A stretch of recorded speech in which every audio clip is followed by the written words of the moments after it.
This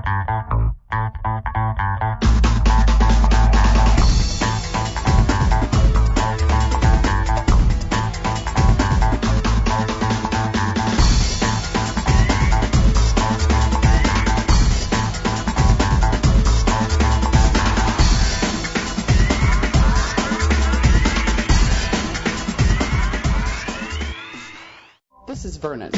He's my new puppy. We do lots of stuff together. Watch movies. Not best in show again. Play games. Now you know that is not how you spell neuter. Lots of stuff.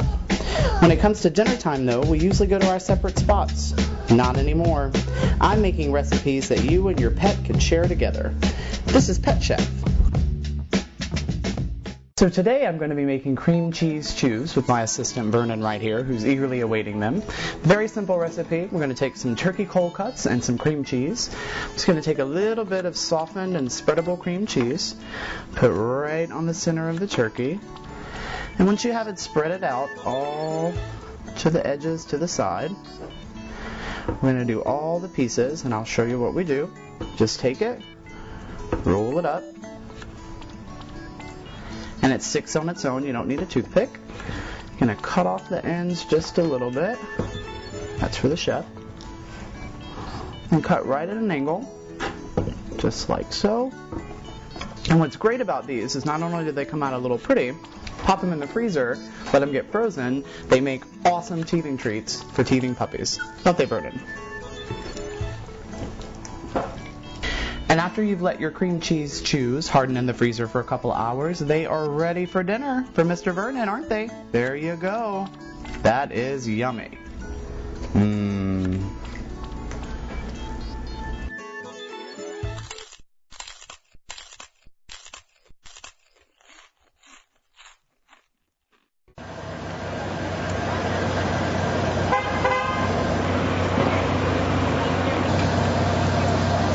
I want some coffee.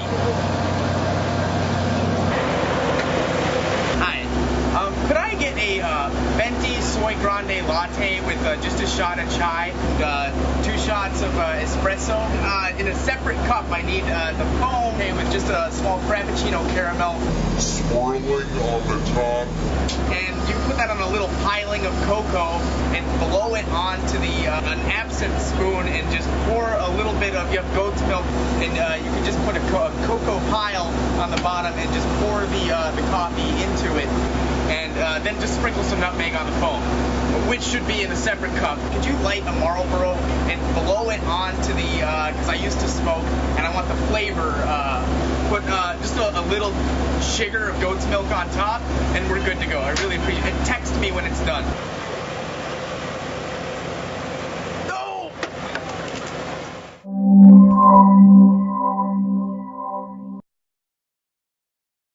Hey, I'm David Rosengarten. I was talking to my friend Arthur Schwartz. I mentioned kanji, and Arthur made a face.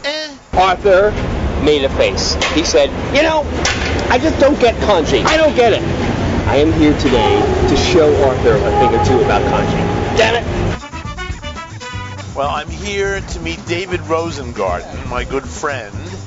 I've tasted kanji, and I said, I can leave it. I want to see if David can convince me to take it.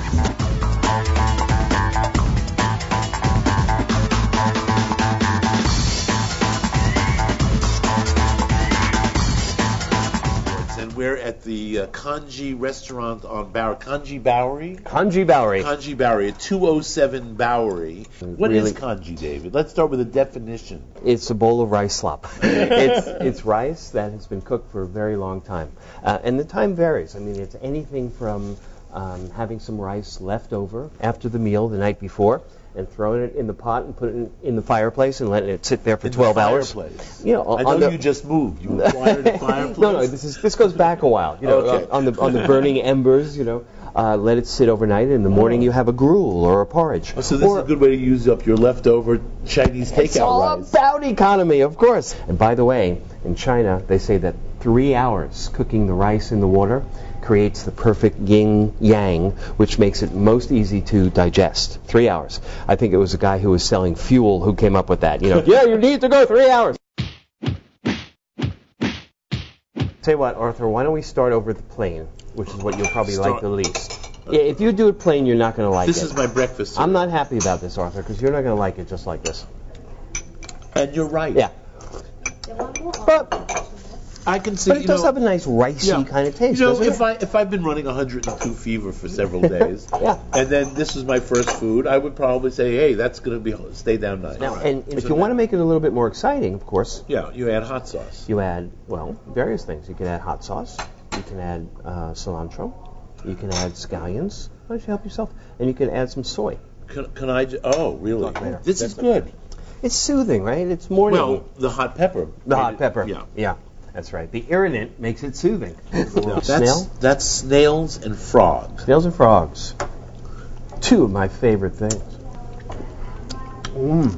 Probably. This has a snail flavor. The Check bowl? this out, man. This Okay. tastes like snail. What is this? Little green thing. Is that the ginkgo nuts? Ginkgo nuts. They're really stinky. Really?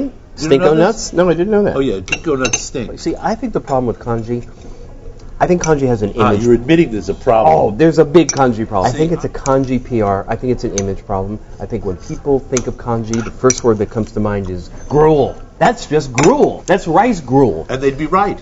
And gruel, you know, for me, what the hell's wrong with gruel? But gruel doesn't get good press. Does not. Neither does mush. It goes. Listen to Like me. it's What sweet in the I'm morning. trying to say, it's about attitude. I'm saying that there is nothing less pleasing about this than a bowl of polenta. Yeah, polenta Yes, tastes there a little is. bit I'll like tell you what corn, there is. and No, this tastes a little bit like rice. Polenta has a natural sweetness because it's corn. It's yellow. Right away, it looks better. I'm sorry. Yellow's better than white. Yes, yellow is better than white. Is blue better than green? No, but yellow is better than white. My bedroom is I don't painted get that. yellow. Do you not at least agree, Arthur Schwartz? Do you not at least agree that this is a good background for stuff? The cooked stuff that's in it, the condiment stuff that goes on it. It's a good background. Okay. So, David, Sir. I'm not going to be running to Chinatown for kanji, but if somebody says, let's have kanji, and they say, I really like I'll go. Yeah. Okay. That's the end of it for me. I won't say, oh, kanji anymore. I'll say, okay, I can deal. We're calling this victory.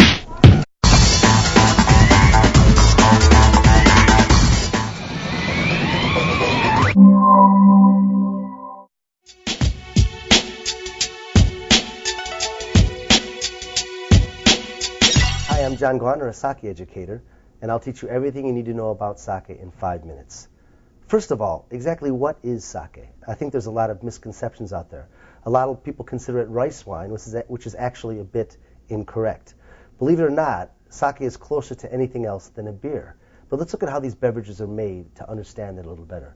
First of all, when we make wine, we start with grape juice. And in that grape juice, we have glucose. We have sugar already, which is exactly what the yeast needs to create alcohol and carbon dioxide. So all we have to do is throw the yeast into a tank of grape juice. The yeast will then eat the sugar, eat the glucose, and give off alcohol and carbon dioxide and a whole host of other things that make wine taste the way it is. Now, sake is not quite like that because sake is made from a grain, rice. And inside of rice, there's no sugar.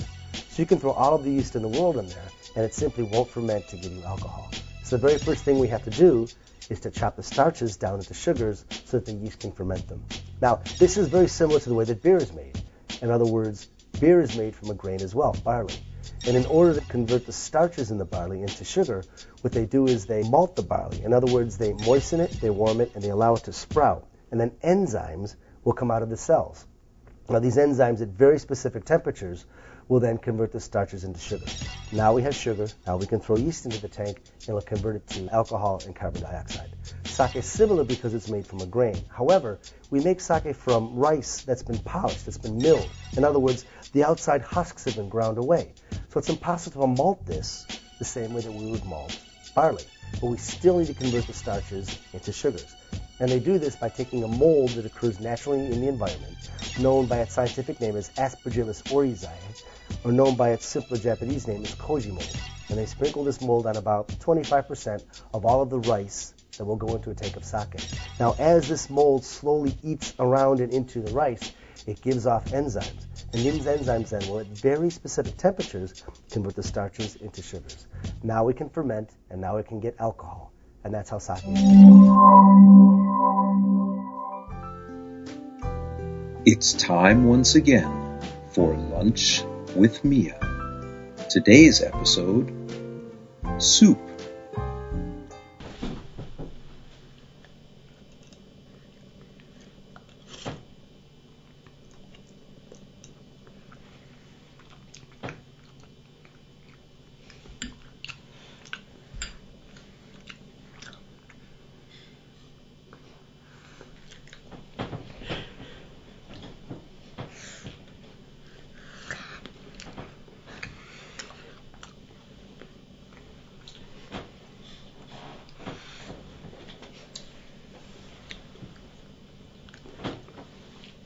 That was not good. This has been Lunch with Mia.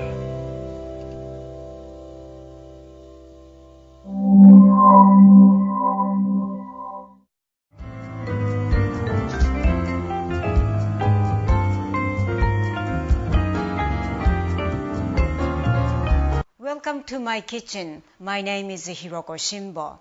Today I will show you perfect sushi roll, which is known as maki roll. Here is the nori. This is seaweed, and which rice and nori is rolled together. And you need to cut 1/3 top off. And this one, maybe don't throw away. You can tear off and put it into soups or on top of salad. Nori, one side is shiny and smooth. The other side, back side, is rough. Always put the nori, the shiny side down at the very edge of the bamboo rolling mat. Today, I am going to make inside-out roll. Usually, traditional way is rice and fillings all rolled inside. The rice comes outside and stick to the bamboo mat. So bamboo mat is covered with plastic wrap. Okay? So now I am going to grab the rice. But before grabbing the rice, make sure that your hand is moist and wet. This is a mixture of water and rice vinegar. 1 cup of water and tablespoon of vinegar is fine. So this egg-shaped rice goes on top of nori. Please leave 1/2 inch very top uncovered. And first you are going to make a band of rice. And this is the band of rice. Then make sure once more moisten and then spread the rice all over, very close to or almost every place except 1/2 inch strip up far away. And how you move the rice is you don't press the rice, but just use the finger, this kind of motion. So just roll the rice from the top to down. So now almost all covered. Okay. Because rice is outside, sticks to your hands. So you need to put something. I am using the combination of white and black sesame seed. You can put chopped nuts or tobiko, the popular small fish egg. This one, just a side-by-side flip over and make sure that always you have the end of rice and nori at the end of bamboo rolling mat. Today, it is revolutionary. The shrimp goes into this, into this roll and give some a kind of non-Japanese flavor. This is a pickled jalapeno. Gives very nice kick to your sushi. And 2 shrimp, just let the both ends stick out because pretty presentation. And this is salad leaves, small salad leaves, and also have some edge, pretty part of the leaves, just strewed in, and then fill more with this mesclun or salada leaves. Now, how to roll. Put the thumbs underneath and then push up until the rice hits nori. After rice hits nori, pull this back. You don't want to roll this in. Continue roll and then let this side off. And you never press down here. Push up and then form just the equal index finger press. And here is the perfect inside-out roll. It is very easy. And how to cut this roll? You need a very well-sharpened knife and some moist cloth. And let's start in the center. And usually we cut this into 8 pieces. And each cut, just wipe the knife. And another half, and then each quarter into halves. And then you have a very equal piece of sushi, which is very, very important. Nobody wants to have a smaller portion. Okay. Here is the perfect made shrimp tempura inside out roll. And you can make it in your kitchen.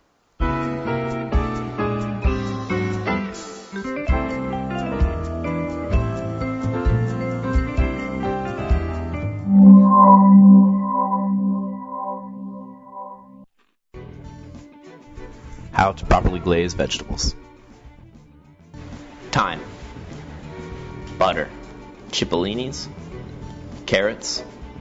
Water. Brown sugar. Granulated sugar. Salt. And pepper. Get your pans hot. Add more butter than you would typically need to just pan roast the vegetables. Once the butter's melted, add your onions and carrots to each pan and let them brown lightly.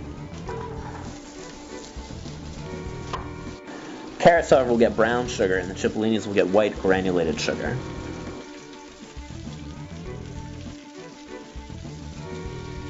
Once one side of the cipollinis is brown, flip them over and add enough water to reach 1/3 to 1/2 way up the onions. Then add the same amount of water to the carrots and let both pans simmer away. Once you've added the water, throw in some thyme to add flavor. Ideally, the vegetables should just finish cooking as the water almost disappears, leaving the food perfectly glazed with the butter that you started with. If the vegetables are done cooking before the water cooks off, just take them out of the pan and reduce the liquid. If the vegetables are not finished cooking and the water is evaporated, then just add a little more water to finish the dish off. You can also cover the dish to speed up the cooking process a little bit. And there you go. Perfectly simple, glazed vegetables.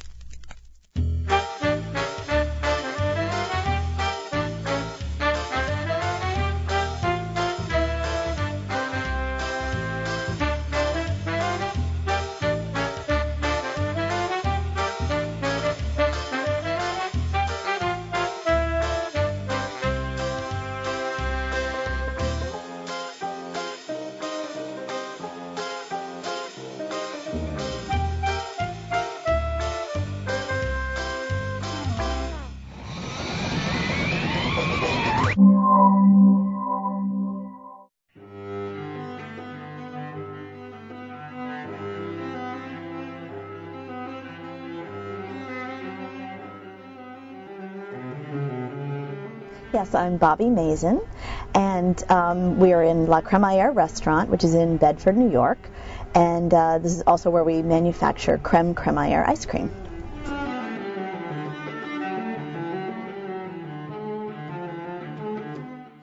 The creme crémaillère ice cream is manufactured with a proprietary recipe for our ice cream mix, which is also a base. And the base is cream, milk, sugar, and pasteurized egg yolks. And those are pasteurized, meaning that it's cooked to a certain degree. Usually we cook ours a bit higher, so it's like 180 degrees. So you're just about to the point where you're scalding the milk. It makes it very hot.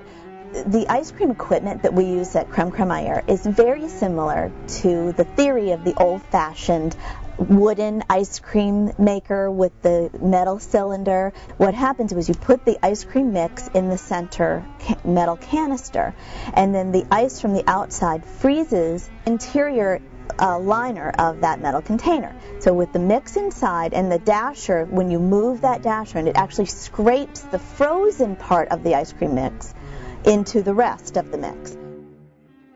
And then another really important key ingredient, I think, to making fine ice cream is the way you freeze it. To have it blast frozen, which is in a particular frozen cabinet at negative 40 degrees for a 24-hour period.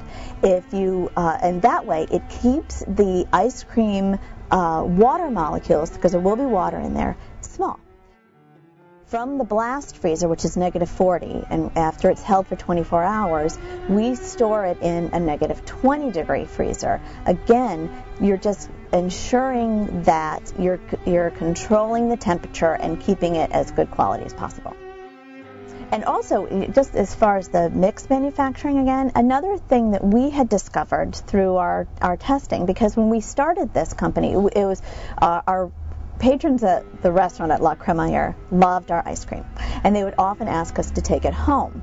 So we thought, well, how fun it would be. My husband had this great idea to try to market it to other restaurants and also to the public.